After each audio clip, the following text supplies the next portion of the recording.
For more on El Centro's recovery from the attack in Dallas, we want to bring in Jeff Mosier now from the Dallas Morning News. Jeff, I know you wrote about this. What do you know about the shape that El Centro is in and about the reopening? Well, as we just heard earlier, they'll be reopening in a few days.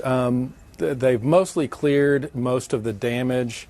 My understanding is that they had been working on it pretty thoroughly in the areas where the crime scene wasn't, and we're just waiting for the FBI to finish up there.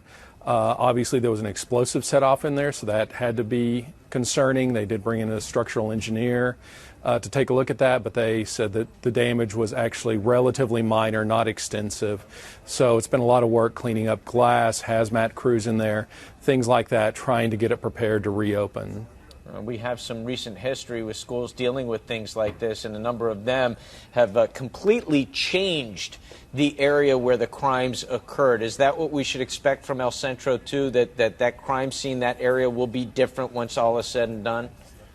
Absolutely. That's become standard practice. The El Centro president there, Adamas, said that he only expects that area to be accessible to staff in the future. They don't want what he described as a memorial for that madman.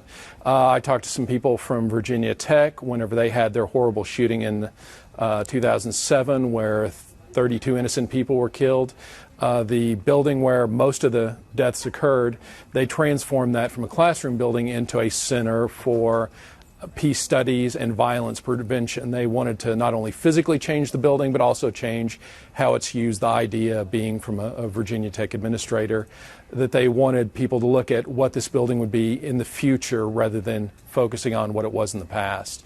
And I think El Centro is going to take that same approach. They're really going to need to be proactive, though. This is something that they're going to be linked to forever, and I know they're going to want to make sure they frame that in the proper way, right? Absolutely. They're going to be looking at a memorial at some point for the officers who were killed and those who were injured. That may take a while at other campuses where mass shootings have happened. They tend to wait maybe a year or so. They let people grieve. They spend some time trying to bring in members of the community, staff, families of the victims, things like that, to try to at least think about it for a while as opposed to making a sudden judgment. But it's a little trickier to block this off since it was a hallway as opposed to a specific building they could repurpose. All right. Jeff Mosier from the Dallas Morning News, thanks for your perspective on this. Appreciate it. Thank you.